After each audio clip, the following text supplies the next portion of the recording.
this masterclass.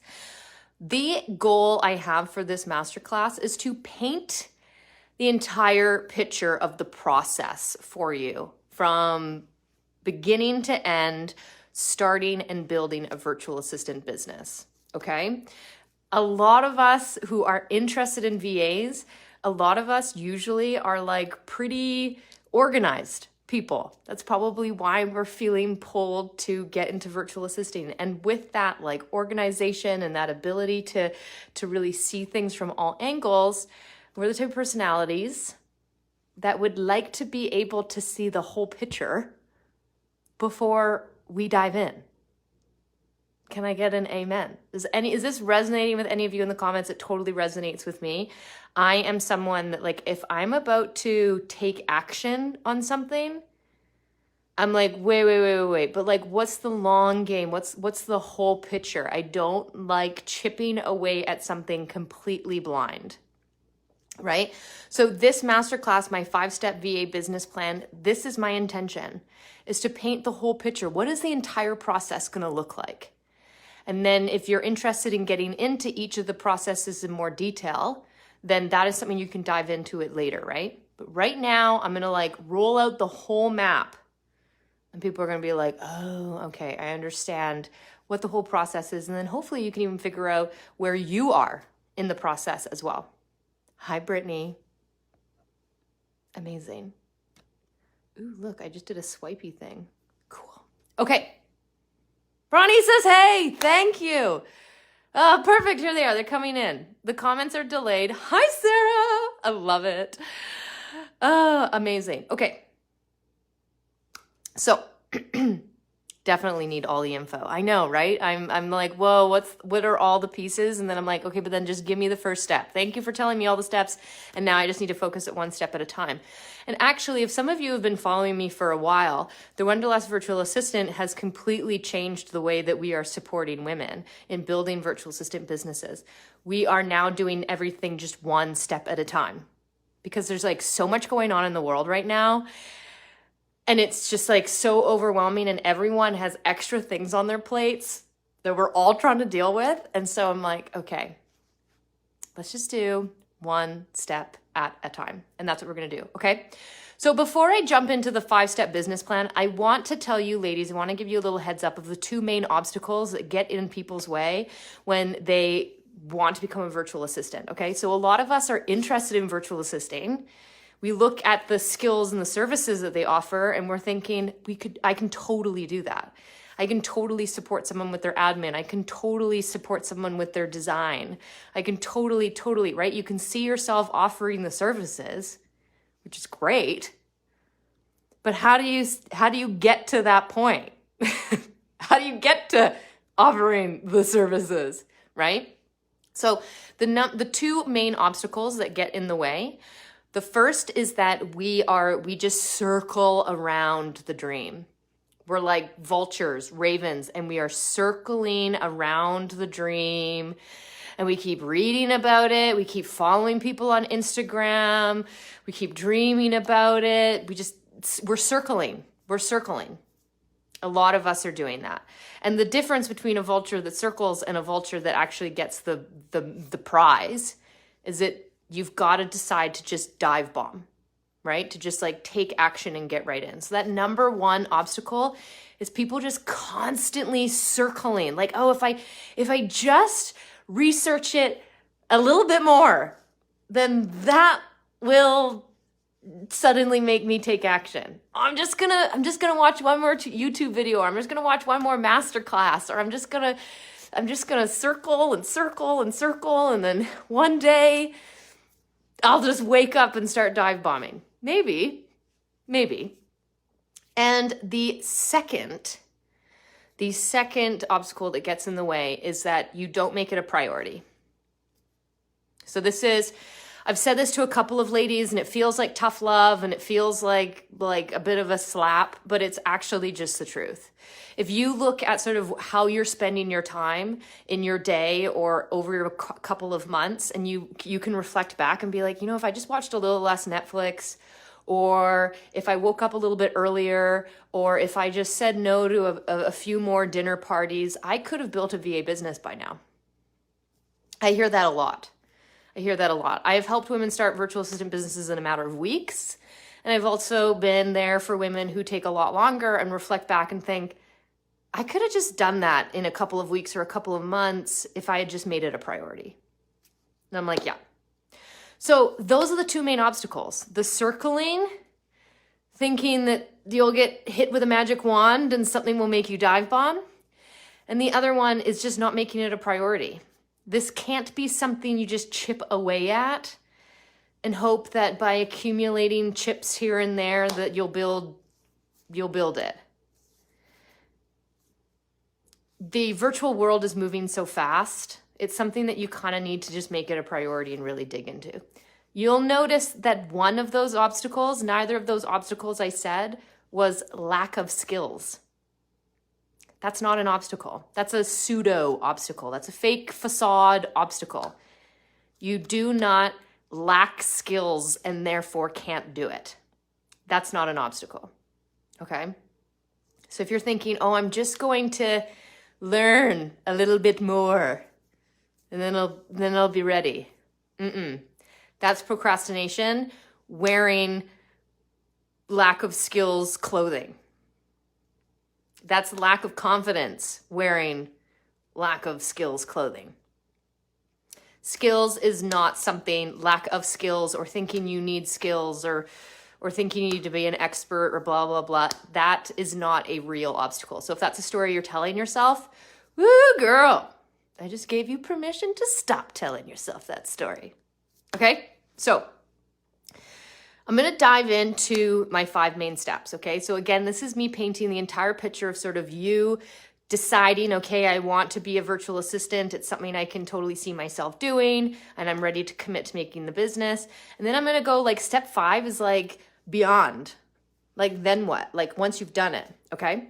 So if you want to like grab a piece of paper or whatever, or just be like, nope, I'm zeroing in. My ears are the only note takers I need. Okay?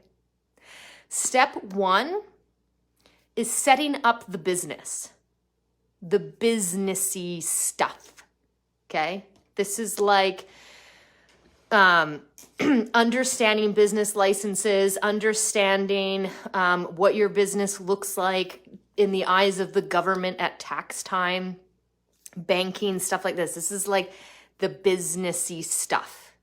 And you want to set that up because at some point you're going to have to, and it is way less of a headache to do it as step 1 than to have to try to do it in hindsight and upon reflection, okay?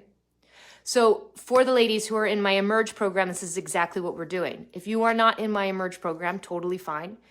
What you can do is you can go to your government website and start to research sole proprietorship. Okay? That is what your business will be classified as. When you start a virtual assistant business or any kind of freelance online business, okay, the government is going to call it a sole proprietorship. Okay, so after this masterclass, run to your government website and type in sole proprietorship. That's where you're going to start. That is the businessy umbrella that you're falling under, sole proprietorship. Okay? Also under step 1, on the setting up your business, is understanding banking as an entrepreneur. Understanding taxes as an entrepreneur, not as an employee. So some of you might be at 9 to 5s, you're an employee, you've got benefits, you get, at April, the government might send you money at tax time, you get reimbursed or you get a tax credit or whatever. And that's what you've been used to. You're used to maybe your office supplies being given to you by your employer. Maybe your employer supplies your computer. Your employer supplies your pens, right? That's employee mindset. Now, setting up the business, we need to understand that we are now entrepreneurs, independent contractors. And what does that mean? What does that mean when it comes to collecting revenue from your clients? What does it mean to then track your expenses, spending money on your business? Now you have to buy the laptop. Now you have to pay for the internet. So you track that, but because it's money spent on your business, that affects you at tax time. So now it's starting to like, okay, we now have to start to think like this. I'm still in step one, the setting up the business. And in addition to that, sort of like tracking the revenue, like your clients are sending you money, cool. You're keeping your receipts every time you buy pens and pencils and your office chair. You're keeping those receipts because those are expenses in your business. And now you also have to put money aside to pay for taxes. Right? So as an employee, maybe your 9-to-5 job, what you may or may not have noticed is that taxes come off your paycheck every time. You've been paying taxes all year round, every time you get paid.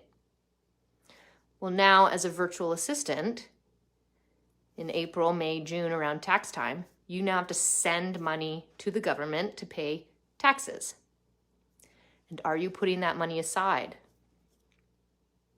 Right? So that's the setting up a business. And step one is to go to your government website and be looking up sole proprietorship. That's what you will be as a virtual assistant, as an online freelancer. Sole proprietorship, okay?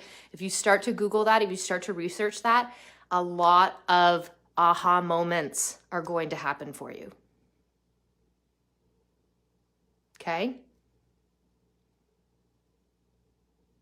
Also in step one of setting up the business, this is when you create your VA profile. Now your VA profile is like your resume. You don't need a website to start a VA business. In fact, sometimes it can burn you.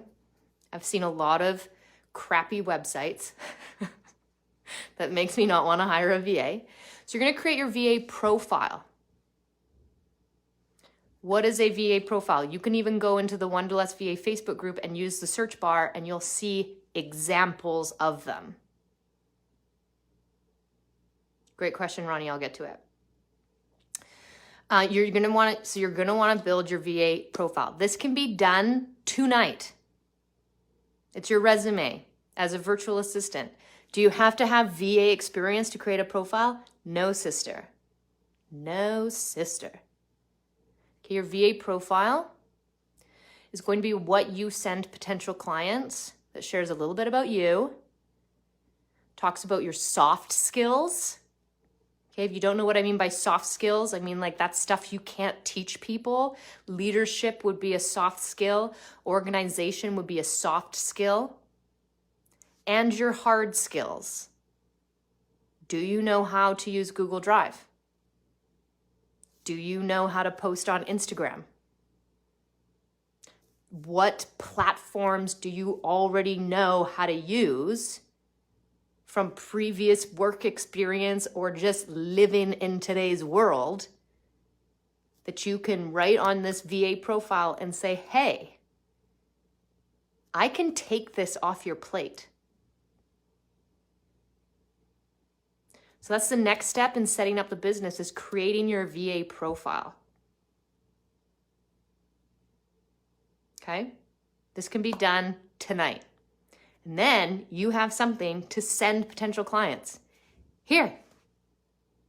This is a one-page PDF to say a little bit about me. Here are my soft skills, my hard skills, maybe even some relevant experience. Some of you have office admin experience. You put that all on there and be like, there you go. Let's hop on a discovery call. Okay? You do not need a website to get started. You do not need a portfolio to get started. You don't need examples of your work to get started. You do not need testimonials to get started.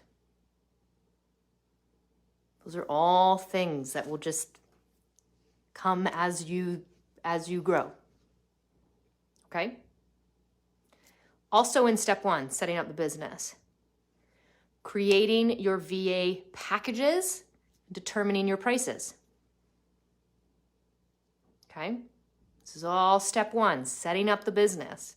So I hope what you can see is you're like, okay, step 1 is that if I'm going to go to a potential client, what are they going to ask me? One is, how can I help them? That's your VA profile. Next, they're going to be like, great. What are your prices and packages? Right? So those are the 2 things you're going to be like, okay, I have these. Great. I'm ready. I'm ready to talk to potential clients. So you're going to want to set your prices and map out your different packages. Package examples are bundles of hours. Maybe you're like, hey, 20 hours of my services costs this much. Maybe they're per project packages. Setting up your website landing page is going to cost this much. Designing your logo, it's going to cost this much. Retainers, there's different packages, okay? Price, none of you should be working for less than $20 an hour. And really, I actually mean 25, but I want to cast my net so I catch some of you at the bottom. Do not work for less than $20 an hour. And when I say that, I really mean 25. Okay? So that is setting up the business. Step 1. Understanding the businessy thing, like, okay, I'm a sole proprietor now. And so now I collect revenue from my clients. I pay for stuff in my business. I need to track that. And now I'm going to have to pay taxes. So I better keep money aside for that, right? That kind of businessy thing. Then you're like, all right, I understand that. Sole proprietorship. I'm going to create my VA profile so I literally have something to hand potential clients. And then they're going to come back to me and be like, great, what are your rates and packages? I better have that set up. Okay? Ronnie, to answer your question, does it matter if you do a sole proprietorship or LLC? Yes.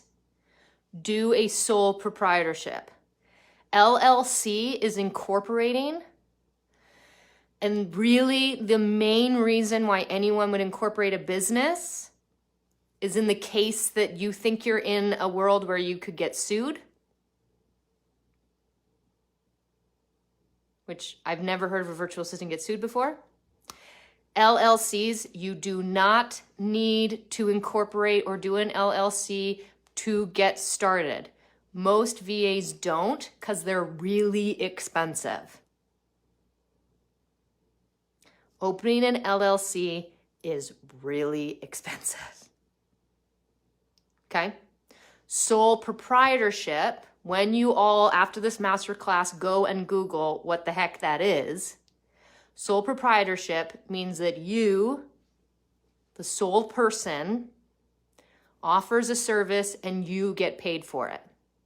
So you can work your 9 to 5 and be a VA, and the government says, cool, this money from VA is called a sole proprietorship. It means that you are someone you're a single person, you're a sole person, and you're bringing in money. You're working other jobs. Great. That's what a sole proprietorship is. There is no paperwork to set up a sole proprietorship. It's automatic. So at tax time, you go, hey, government, I earned this much from my 9 to 5. I also earned this much from VA. And the government goes, cool, we'll call that your sole proprietorship income. No actions required. This is the government's way of helping you start a business. So that is step 1. Okay? Step 2. So you've got the business set up, you're ready, you understand what this all means when you start to earn money from a client. You've got your VA profile. You've handed it to a potential client. They're like, cool, let's talk further. What are your rates and packages? And you're like, okay, here they are.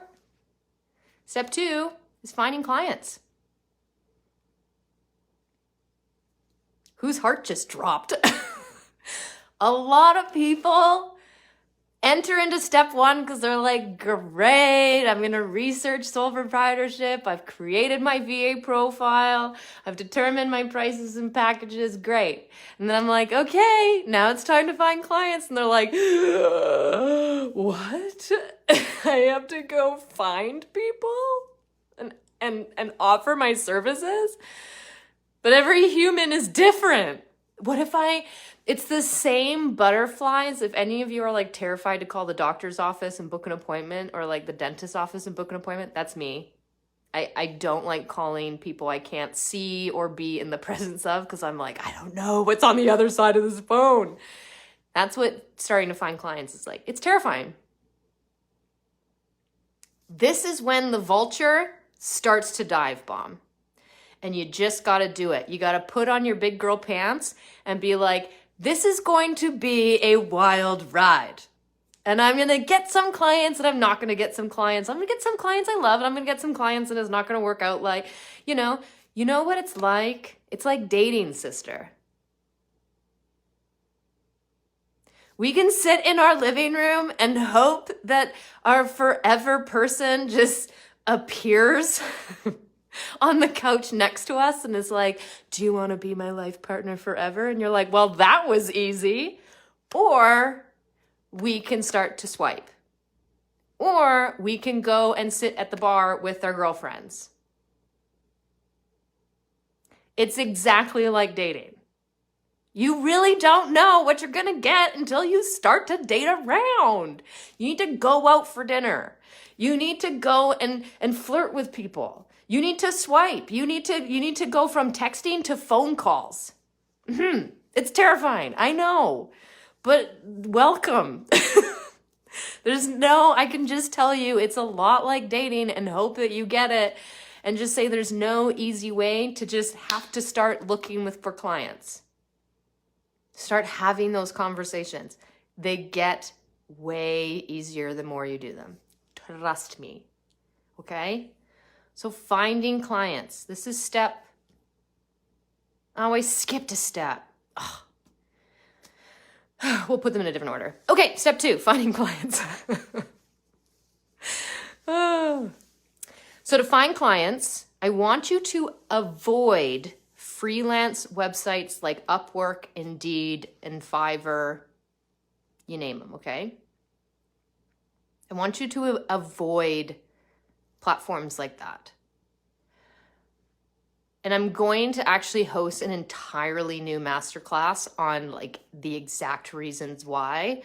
But the main sort of overall teaching of that upcoming masterclass is going to be that you don't have to find clients there. You can find clients independent of those platforms and your business will be a hell of a lot easier. Okay? So I really want you to avoid those sites. And I know that when you Google how to find clients, they're the first things that pop up at the top of the Google search because they've got really powerful SEO and they've got it figured out so that they show up at the top of the Google search. I know. Girl, I was there. But there are other ways to find clients independent of those platforms that are way better. Because those platforms, they take some of your money, they lock you into contracts. It's just like, I just would rather you not. Okay? Okay. So when you're in that finding clients step, which we've now called step 2, this is when you get to interact with potential clients. This is when you get to think about, do I have an ideal client? Is there a particular industry that I'm interested in supporting? Do I want to support female-run small businesses? LGBTQ plus businesses? Do you have an ideal client? Or do you not? Are you motivated by something else? Maybe you really want to leave your toxic 9 to 5 and your ideal client is the first one that will agree to work with you. Totally fine. But these are the questions we get to start asking in that finding client step. Do we care? Maybe our ideal client is someone that's referred to us through our church because we really value that connection. Okay? This is also a step where maybe you say, hey, Rebecca, I actually have a very specific skill set from a previous life, and I want to start my virtual assistant business offering that expertise right off the bat. I'm like, cool, great, let's lean into that, right? Finding clients. This might be like, I've got a niche. Maybe you are very artistic. And you're like, hey, Rebecca, I'm ready to start finding clients. What do you suggest? How do I kind of like narrow down this process? And you're like, by the way, I'm really artistic. I'm gonna be like, oh, I've got some ideas for you. Right? Or maybe you're someone who's like, no, I like my niche. I don't want one right now because I just want to roll up my sleeves. Maybe help businesses that are like 1 to 2 people in the team, because I want to like get in to every aspect and find out which area I love. I know a number of virtual assistants that eventually over the years became the COO of their client's company because they didn't go in with like a specific expertise. They were just like, where can I help? Where can I help? And they rolled up their sleeves, and them and their client, they built that business up. Next thing you know, VA, COO. I've seen this happen multiple times.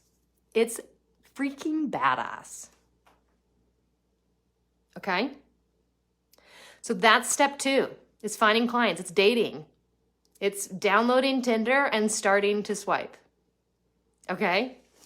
So step 3 is, which anyway was supposed to be step 2, but step 3, you'll get it, is organizing how you're going to onboard new clients. Okay, so we're out there, we're looking for clients, we've got our VA profile, we've got our prices and packages. We understand, we're like, okay, if I receive money, it's as a sole proprietor. Okay, cool, I'm not going in this blind. I'm starting to chit chat with some potential clients. And then a client's like, let's go, I'm ready, let's work together. You're gonna wanna be organized on how you onboard them.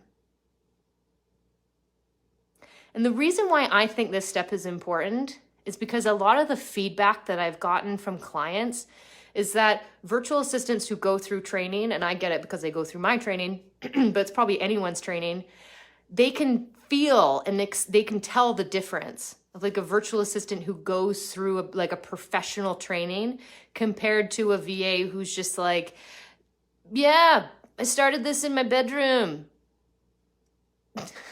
How can I help? Right? The onboarding process is like the first date. There's a few things that you want to like establish and get out of the way in order to really build that relationship on a strong foundation. So what do I mean by that? I mean an agreement/contract to structure the new client's relationship. In your agreement, this is where you're going to like say what your boundaries are, your availability. What happens if they pay their invoice late? How can they contact you? What's going to be your communication method of choice? In your agreement, you're going to put in like how you're going to handle their private information, their login information. Some of you might have their credit card information. This is the kind of stuff you're putting into your agreement so that when a client's like, you found a client, they're like, okay, great, let's work together. I choose this package. You send your invoice and you're like, great, pay this invoice, sign this contract, and we'll be ready to go. I think that's important. I see a lot of virtual assistants find clients, onboard them. They haven't set clear boundaries. They didn't sort of send that agreement out and have it signed or agreed to.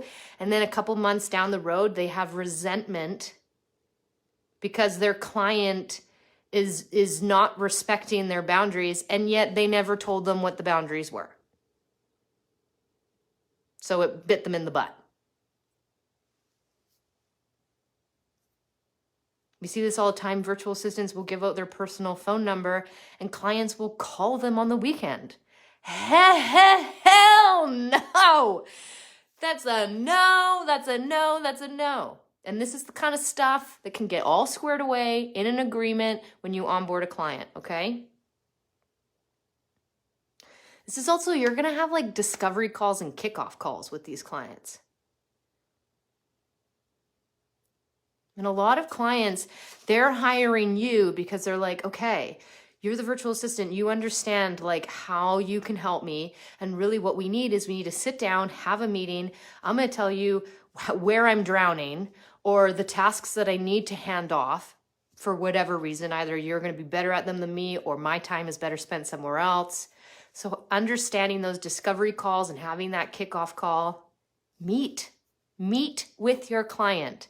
Meet with your client.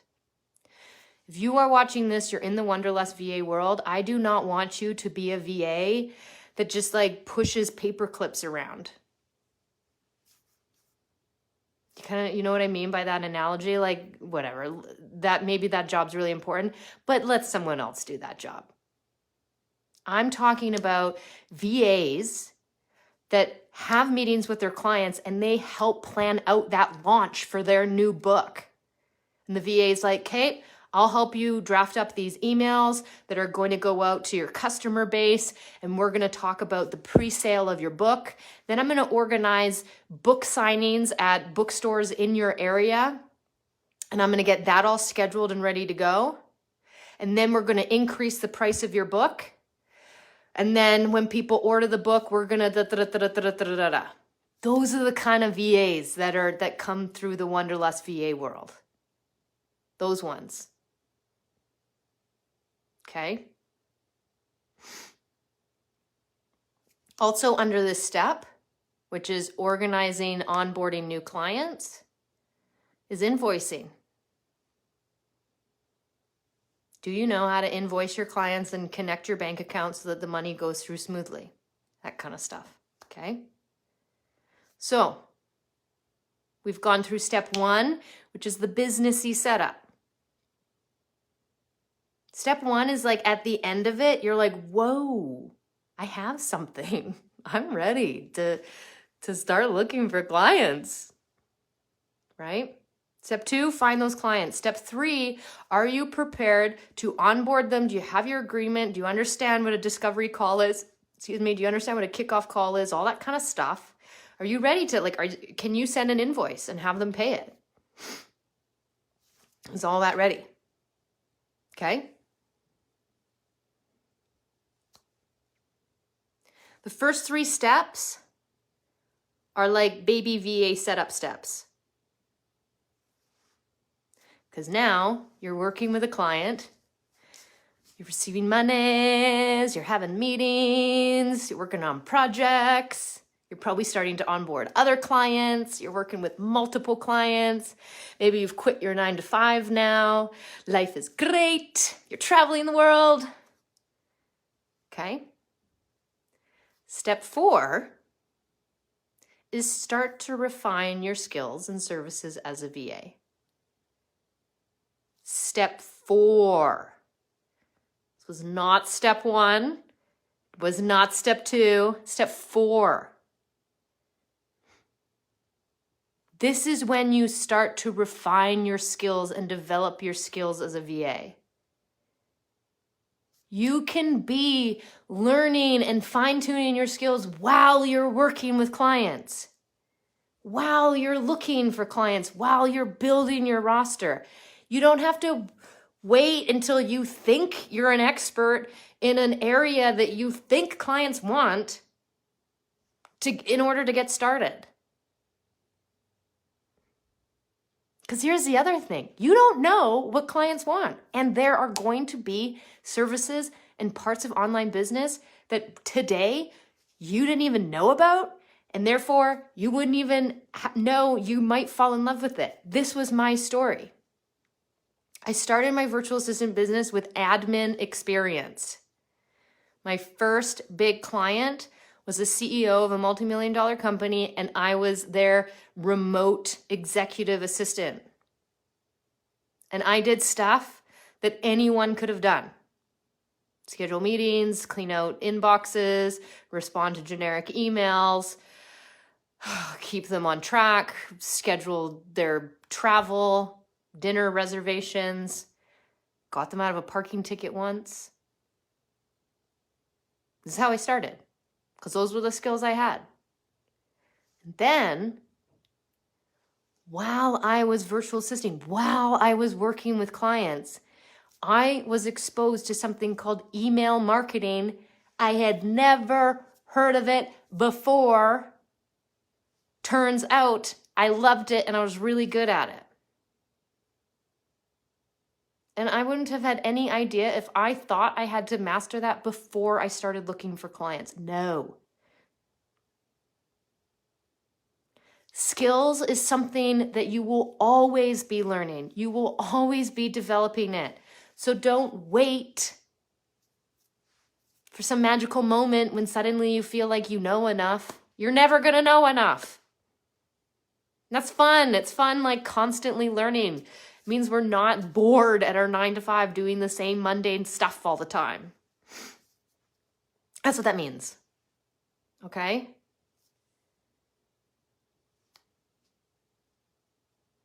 So that's step 4.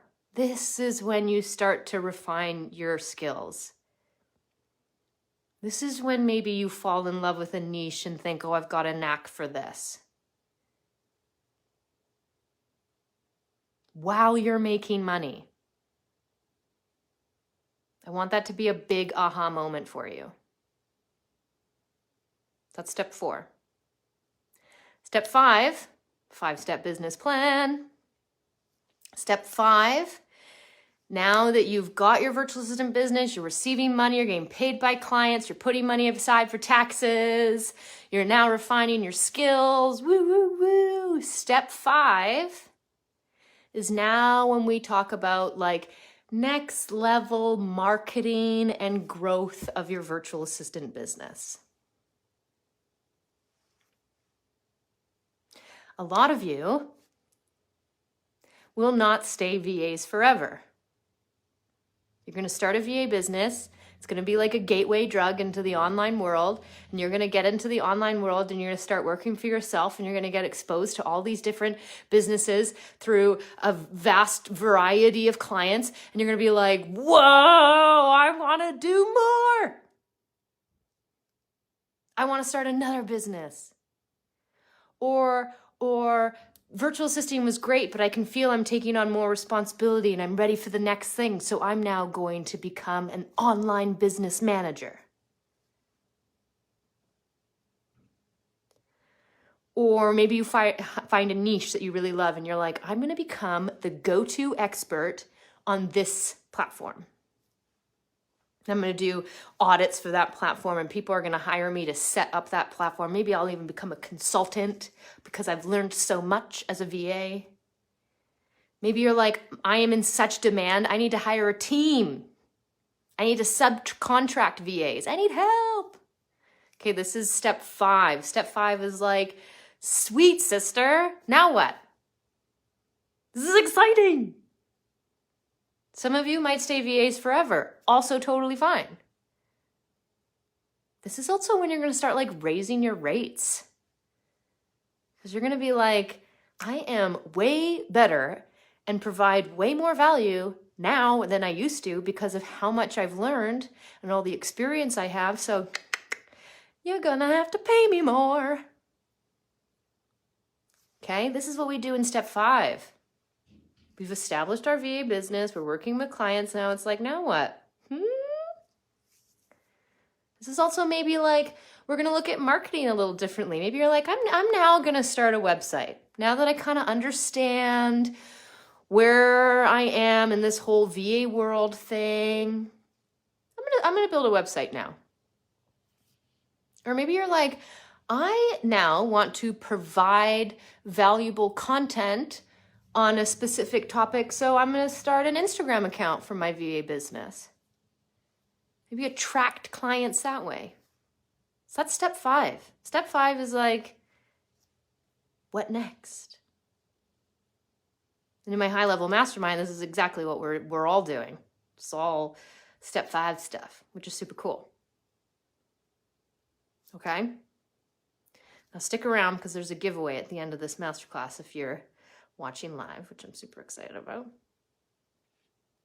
So step 1, setting up that business. A lot of you might be in that step 1 phase. So after this masterclass, Google sole proprietorship in your country and just start to read, because that's going to be what your business is. It's a sole proprietorship. Okay? And then you're going to be like, okay, I understand that. Now it's like, what are you going to hand to potential clients? It's going to be your VA profile. And you're now going to want to know your prices and packages. What did I say? Do not work for less than $20 an hour, which actually means 25. Okay? Once you have those 3 things set up and you're like, okay, I'm ready to hit the bars and start dating clients. Okay? So then step 2, start looking for clients. And some of your hearts might be racing and there might be butterflies, and I get it. And it won't go away. So, time to dive in. And then step 3 is what's going to really differentiate between you and a VA that might be less professional. And that's understanding your agreement, having that so that you're to send your clients for them to agree to. And also like holding a really professional onboarding call, getting really clear on what their business is, what their goals are, how can you support them. And then you send your first invoice and they pay it before you start working. Okay. Step 4, congratulations. You're working with clients now. You can see yourself doing it. You've got a couple of clients. You're receiving money. Tax time's around. You file as a sole proprietor. Woo, woo, woo. You get it. Step 4 is now like, cool. What sort of skills? What kind of platforms have you been playing in with your client? You're probably getting a lot better at them. Maybe your client uses a particular program and they taught you how to use it and now you're actually really good in it. You're the person in charge of it. You're like, I am really good at using this platform. I'm the go-to person on the team. As your virtual assistant, trust me, the learning curve is so steep because you go from like 0 to virtual assisting. There's so much you're going to learn in that really steep curve. That's going to give you a lot of confidence. And you're going to have learned it anyway, so you might as well be making money while you do it. You already have enough skills to start offering as a virtual assistant. If a lack of skills is the story you're telling yourself and you haven't gotten started, please stop. Please stop cock blocking yourself by telling yourself the story that if you just master or one more thing or get certified in one more thing, then you'll be ready. You know that that's not the real reason. That's procrastination and fear wearing lack of skills clothing.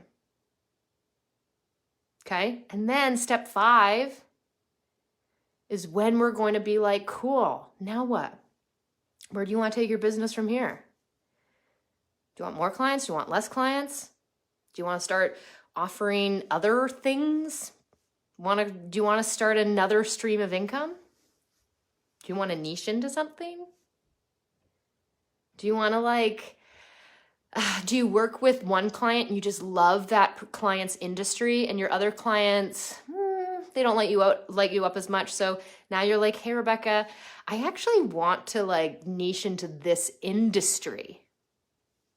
Therefore, I'm going to have to drop some of these clients and make room for more of these ones. And I'm going to be like, yeah, sister, let's do it. Okay?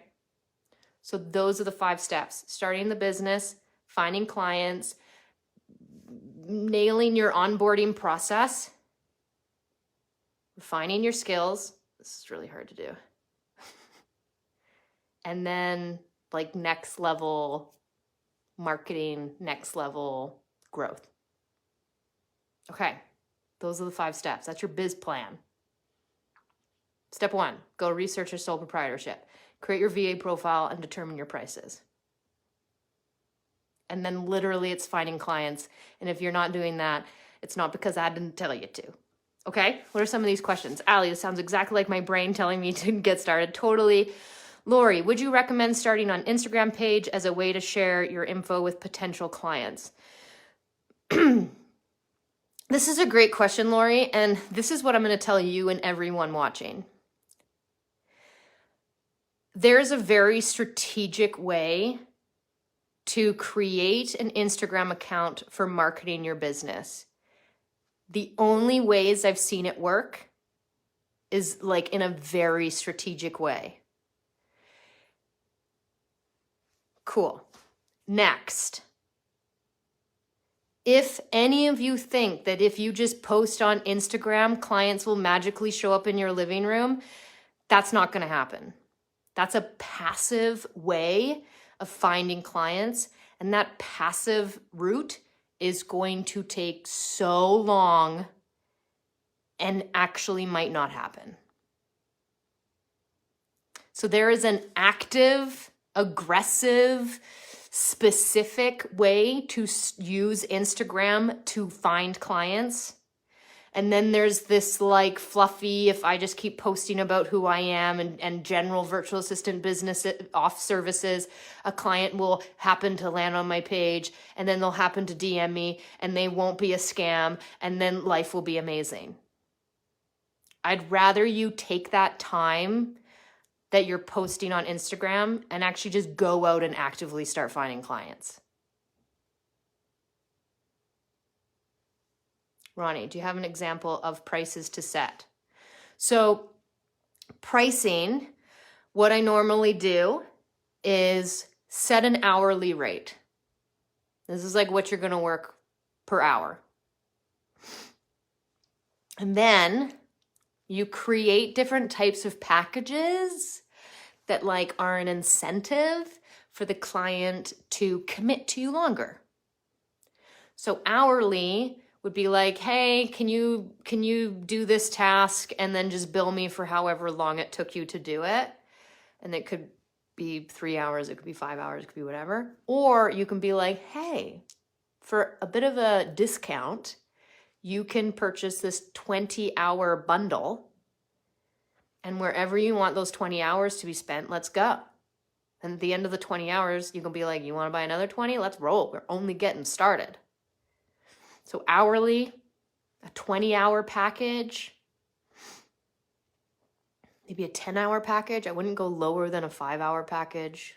If the client doesn't want you for more than 5 hours, then like, go somewhere else. Per project. But really that's like, if you're like, wait, I don't know how to price a project, then you probably don't know how to price a project. Whoa, that was a tongue twister. If some of you are like already got experience with maybe some like web stuff or some design stuff, and when I say per project, you're like, I know what Rebecca's talking about, then yeah, you can start with that. Okay? Allie, I was using the sites you said to stay away from to find clients, so now I'm stumped on where to look. Well, I've got information for you. Totally, though. Can you see why we all use those sites? And there are VAs out there that use those sites and are peachy. But the VAs that come into my world and I show them other ways to find clients that ended up finding clients on those sites, they're like, this is a nightmare. Get me out of here. And it can be a mess getting untangled from those sites. So I don't recommend it. Okay, so let's keep going. This 5-step business plan, that is how I'm now choosing to support women, is like step by step by step by step. Because can you see that if I was like, here are all the steps, some of you are like, wait, this is overwhelming. So I've painted the whole picture for you so that you can see it from start to finish. And now a lot of you are trying to figure out what step you're at. Some of you are like, yeah, I've got the first step figured out. So I am now in the finding clients step, okay? Some of you are still just conceptualizing and you're like, okay, after this masterclass, I'm gonna start looking up sole proprietorship. Some of you might be like, I have clients and my boundaries are so undefined and it is miserable. I need to get into that step. And some of you might be like, I'm already a VA. I'm ready for the 5th step. Rebecca, how can we up level, take this thing to the next phase? Okay? So those are the steps. So what we're doing in the Wanderlust VA is I'm helping you with all those steps. And I don't care what step you're in. So right now, I've got a program called Emerge, and this is when we're setting up the business. This is the taxes, revenue, expenses one, okay? So that's happening. The next one is finding clients. And that program's going to start May 1st, and I'm gonna run it for like a month. Because I want you to find clients by the end of it. I do not run programs that you just watch and circle and don't actually do anything about it. Okay? Go read a book if you're not going to do anything about it. These programs are like, okay, I want to hold your hand. I want to be standing right behind you as you talk to potential clients. So the client's like, ask this question. I'm going to be like, okay, say this answer. And then you're going to say it. Or you're going to be like, hey, I'm talking with this potential client. They mentioned this. I have no idea what that is. I'm going to be like, cool. This is what that is. This is how you handle it. Okay?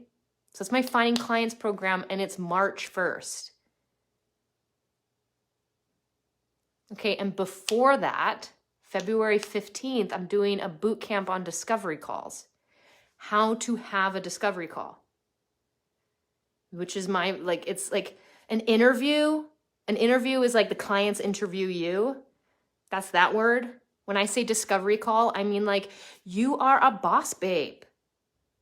You're going to hop into that meeting and be like, hey, am I the best fit to support you? Do we actually want to work together? What is your business? What do you need? This is how I'm going to price it. Do you want to work together? Okay, so then I've got a 3-day boot camp where we're just going to talk about like, hey, how do you have a discovery call? How do you run one? Okay, because I want you to go into all of these steps. Are you being like, okay, I've mastered it. I'm ready for the next one. Because too many of you are circling and circling because you just need support and you just need to build up a bit of confidence. Okay? So March 1st is the Finding Clients program. If you join that one, I'll give you the boot camp for free. So you're going to learn discovery calls for free, and then we're going to find you some clients, and you're going to be like, yes, sister. And we're going to find clients in ways that I trust. No Upwork, no Indeed, no Fiverr, no agencies. Nope. And there are so many ways to find clients that I trust, but all of you are different. You're going to resonate with each way differently. What's going to work for one of you is not going to work for the other person. That's why I'm going to be there, holding hands, standing right behind you, so you can lean on me, and we're going to find those clients. Okay?